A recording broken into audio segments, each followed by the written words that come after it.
Nagdala ng timba yarn. Wala mapapagalitan ako pag ako umakyat dyan. Wala, dami. Nanay, kakadaot tao. Kay nanay, gyud sakit kay nanay kadaot tao. Ang dami. Wala, ang dami. Vitamin C araw-araw. Oh, dapat pa. Ang dami. Bigat Dito muna dahil magluluto ako.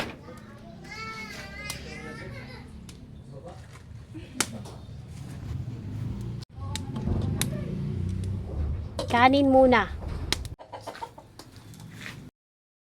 Diyan pa na. Diyan pa. Sarap.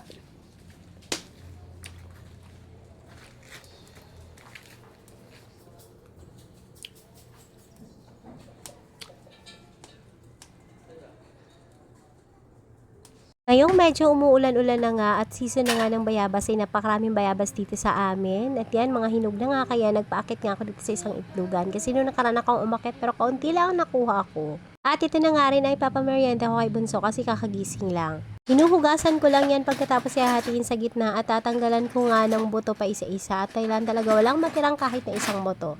Dahil ako mismo experience ko na masira ang ngipin ko dahil sa buto ng bayabas, lalo na kapag pumapasok sa kaligtaan ng ngipin. Kaya naman syempre ayoko ring maranasan nila na sumakit ang ngipin, lalo na ang mga kuya ay talagang pinag-iingat ko pero sila kahit papano ay kaya nilang iwasan yung mga buto. Si Bunso kasi talagang tinatanggalan ko pa yan ng buto para lang hindi niya makain o makagat yung buto. Para kay Bunso. Guys! Bagong gising yan. Huh? Ala, sarap yan. Kain ka na, dali. Tikman mo. Sarap yan. Sarap.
Diyan ka lang, nagluluto si Mama.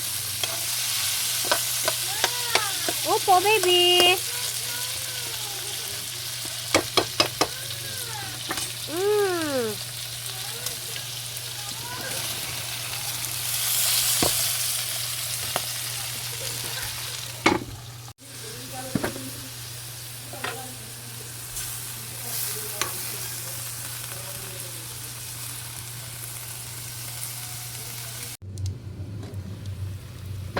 Huwag mo sanang limutin mga pangako mo sa'kin.